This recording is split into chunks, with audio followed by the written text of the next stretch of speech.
Hey, welcome back to the ranch. We're up here, up at the mill. Someone asked what all I had to do to the mill to get it operational, and that's what this video is going to be. I'm going to show you everything that I did to get this thing to cut. So let's get at it.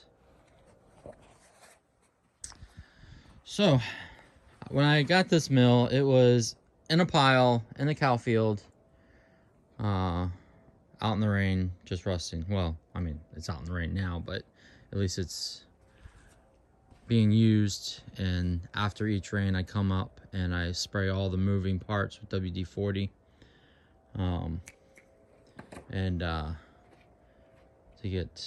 make sure everything moves properly. So this is I believe it's a 45-foot track, and it only had like 3 or 4 legs on it. And the guy was complaining when I bought it. It was complaining that it wouldn't cut straight. It wouldn't cut straight. And and when you got a 6,000-pound log on here, the track was bowing. Bowing in the middle. Because it only had. Well, actually, let's go on the back side, and I'll show you. You can see where the rusty parts are. There was one leg there, and this was a small little 4-foot track. It separated, and I welded it together. You can see right down there where I welded, and then right over here where I welded on the inside. And I joined it with a piece of C-channel. So you can see where the rusty parts are. So there was a leg there, there was a leg here, and there was a leg here. Let's see, there was a leg there, and there was a leg there, and a leg there. So there was, 1, 2, 3, 4, so 6 legs. And it just wasn't enough to hold, a 30-inch, 16-foot, red oak log, weighs upwards of 6,000 pounds. And it had no center support. So what I did is I added these center braces. So I added 1, 2, 3, 4, 5. So I added 5 center braces, and then I added this C-channel on the end to bolt the wheel, the pulley for the carriage cable. And then same thing down there. I welded a piece on the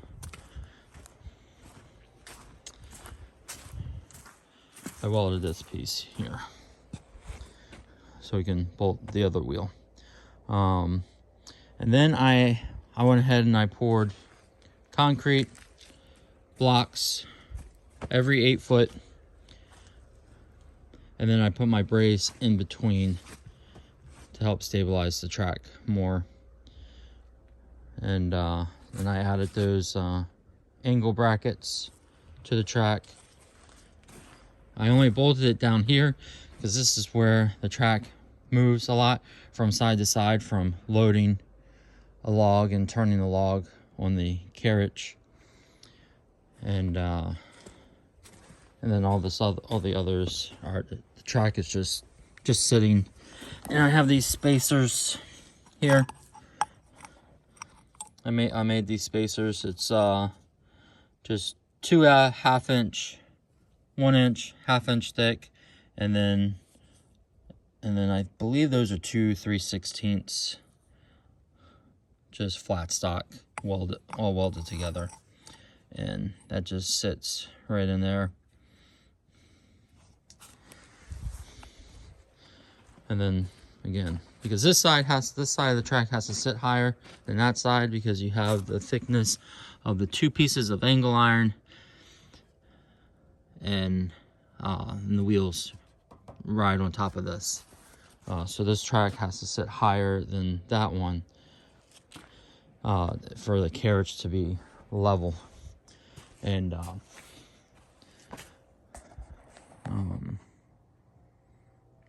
and these tracks used to have just a tapered, it wasn't even square. It was a tapered piece of metal where it was like half an inch. I believe it was like half an inch on the top, and then it went out to 3/4 of an inch on the bottom. But these also these old mills sat on wood 6x6s, or a wood frame basically, and they would just screw the metal down to the wood. But what they did was they converted everything over to steel, and then they just used two pieces of 1-inch angle iron back to back to create a track.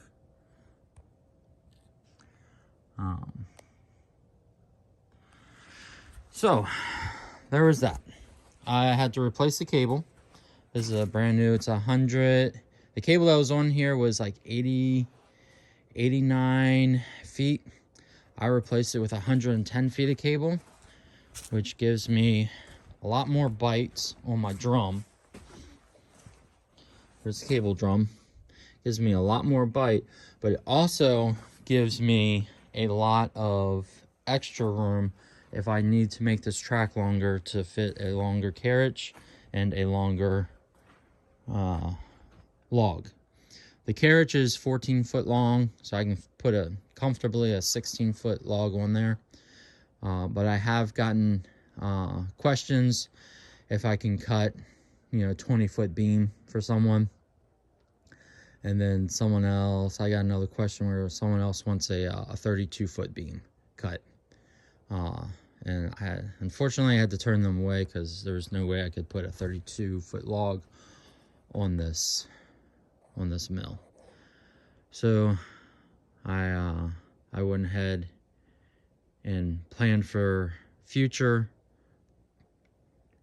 growth for this mill, so I can go extend the track that way about 8 feet, and then extend it that way about 8 feet. So that, I believe that covers everything on the track.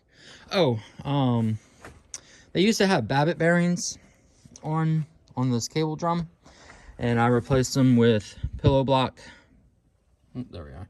I replaced them with pillow block bearings, and the drum used to go through the track here, and I just dropped it down on the bottom of the C channel. So, but I think that's it for the track. Now let's walk over to the Husk. Let's talk about the Husk.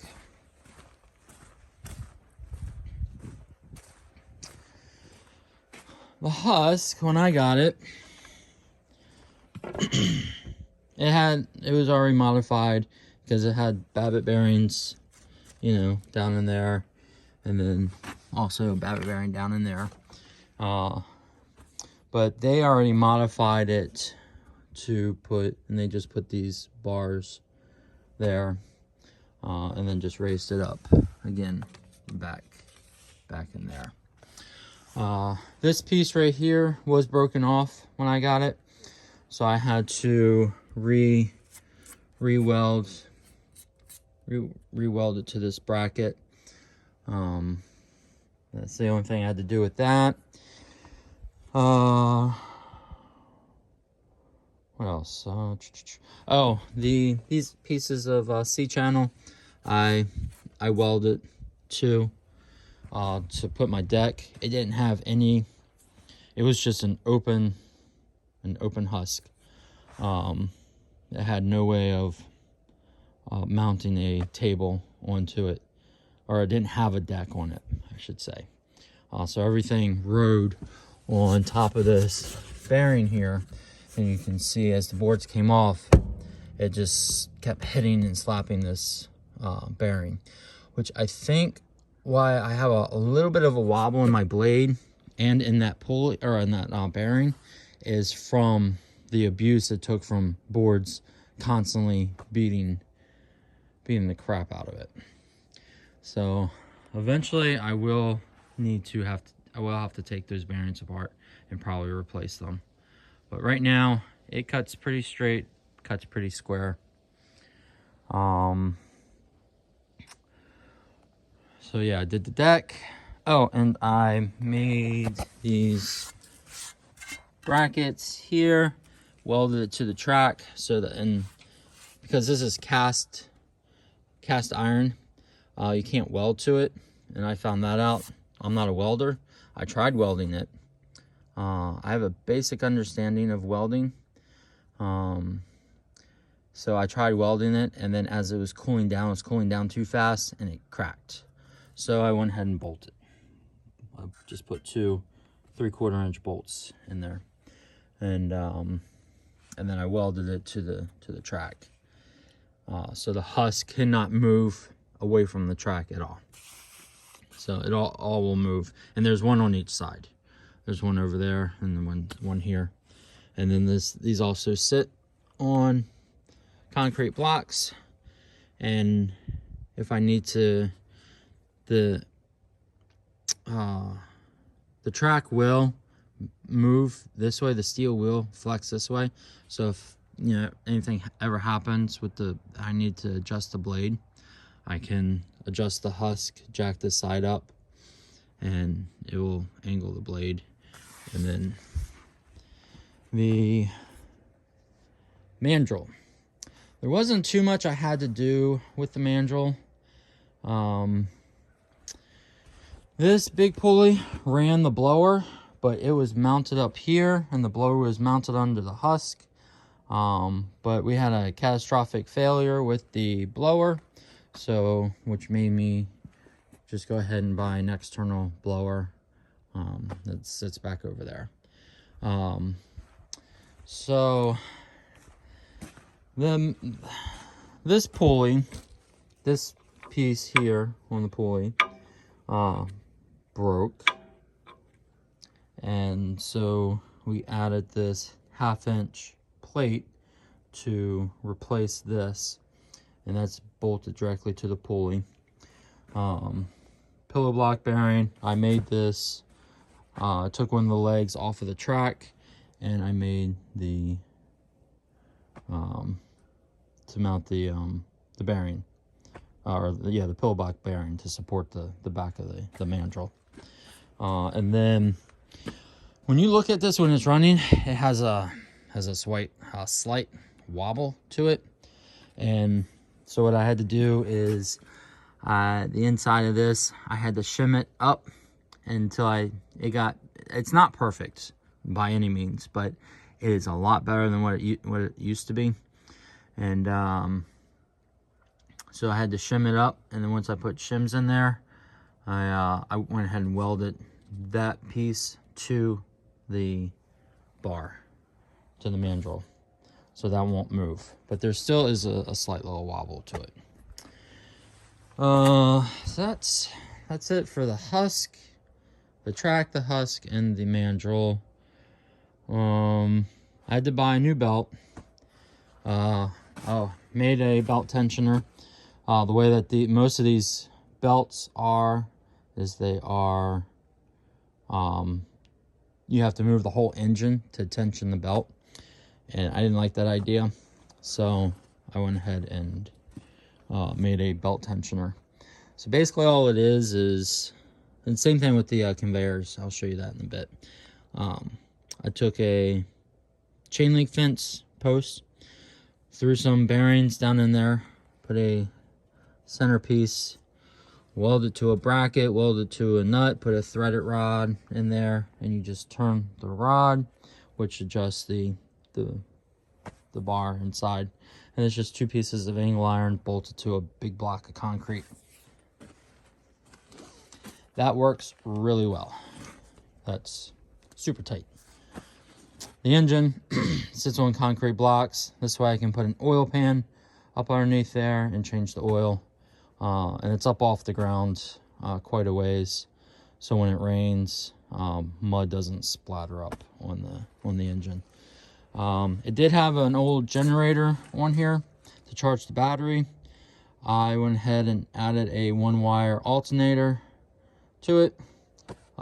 It doesn't spin. This engine does not spin fast enough to charge the battery, so I had to add a solar panel just to help keep the battery topped off.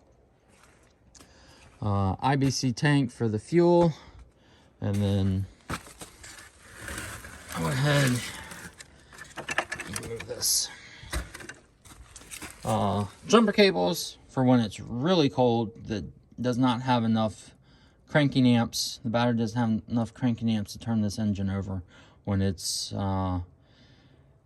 below, I think when it's below 28 degrees, it does not like to run. So I added the IBC tank, and then this is the fuel line, and I teed it off because whatever the engine doesn't use, it pumps back to the tank. So I went ahead and just put a T here, and it pumps it back. And it runs up to the fuel filter. So that's what I did to that. All right, let's go talk about the carriage.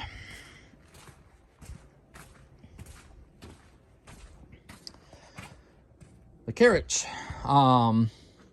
There's not too much I had to do with the carriage. I went ahead and replaced the blocks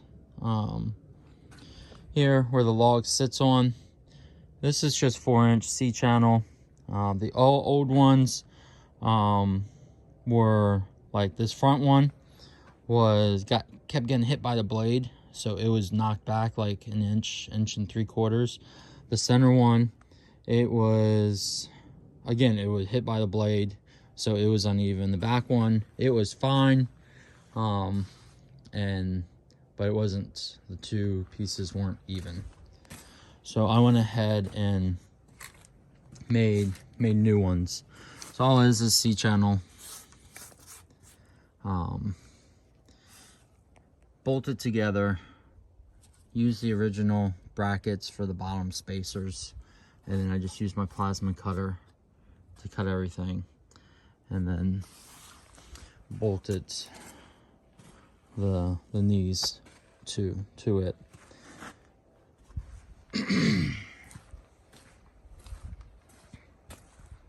And then I added this here for my log gauge. Let's walk around the backside.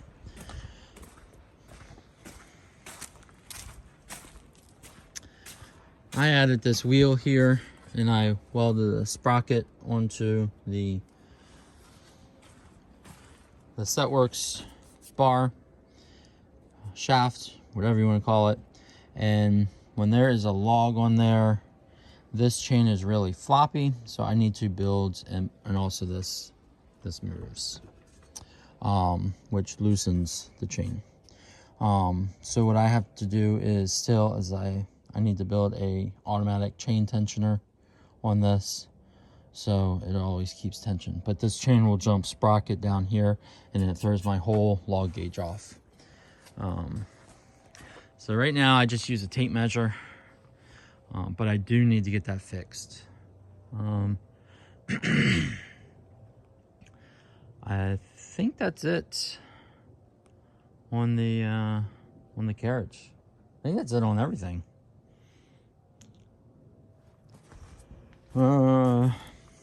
Yeah.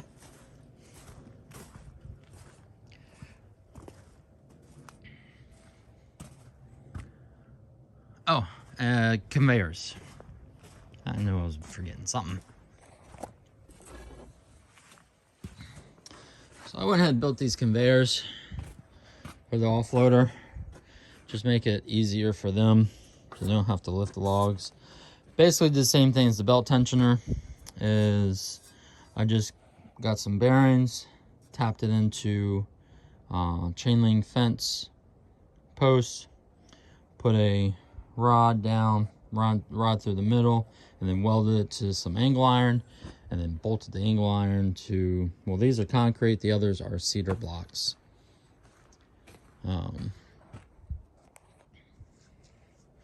So they can just put the board on, and the spacing between each roller, you know, from that roller is 3 feet.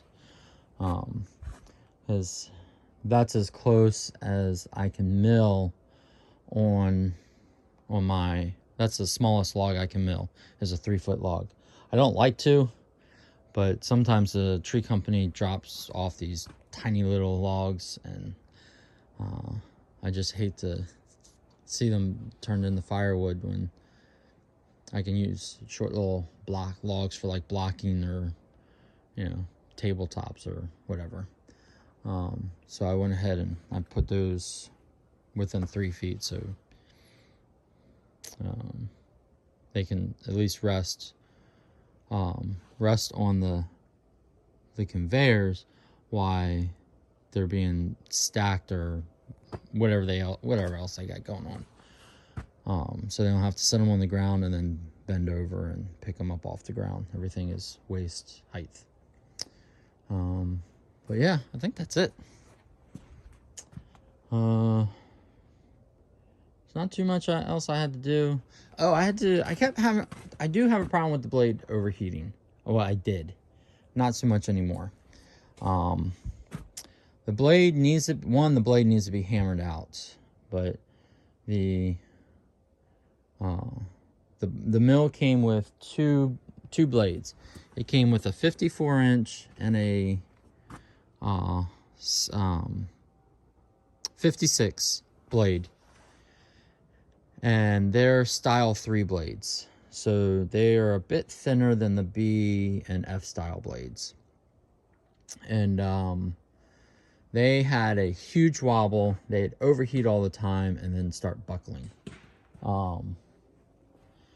So I found someone down in North Carolina that was selling 52-inch blades, so I went and bought those. They were just recently hammered out, but they were hammered out to like 600 to 650, I think. But my mill, it spins 560 RPM. So it's not quite, doesn't quite stand up for the RPM that I have. So I need to get it either get it rehammered, but I want to get a new 56-inch blade, because I was using the style 3 56-inch blade, and I loved having that extra few inches cutting some of these larger logs. So, but anyways, what I was leading up to is I kept having problems with the blade overheating after a few cuts, and that came down to a few things. I was using steel and chrome bits in the blade, and after 3 or 4 logs, they'd get dull and make the blade heat the blade up. So I moved over to carbide bits, and I really love the carbide bits. They stay sharper longer. They have a nice cut to them, and the blade doesn't overheat. And the other reason why the blade was overheating was because of this bearing. I said this bearing is getting old, and I'm pretty sure it has some play in it, and it was over greased. When you over grease bearings, it heats up more too. So I'm just letting the grease wear out. But I added these aluminum shims to both sides of the blade, and that absorbs a lot of the heat that is transferred from this bearing to the blade. In the wintertime, fall, spring, winter, I don't have a problem with the blade. It's in the summertime. Also, the sun will heat this up and start making it wobble a bit more. But I noticed with adding those aluminum shims, it fixed a lot of the problem. And then on the other side, I was able to turn, because the way that the cone, it's supposed to be cone shaped, but the knuckle here, that this is the nut, and this is, I forget what the official terminology for it. I just call it a knuckle. But this is supposed to be tapered. The outer side rim is the only thing that's supposed to be touching the blade. So I was able to put this on my lathe and turn it so it tapers in a few thousandths of an inch, so it doesn't. And once I did that and then added the shim to the other side, that took a lot of the heat out of the blade. But again, I need to get a blade that's actually hammered out for the RPM of my mill. And yeah, I think that's it.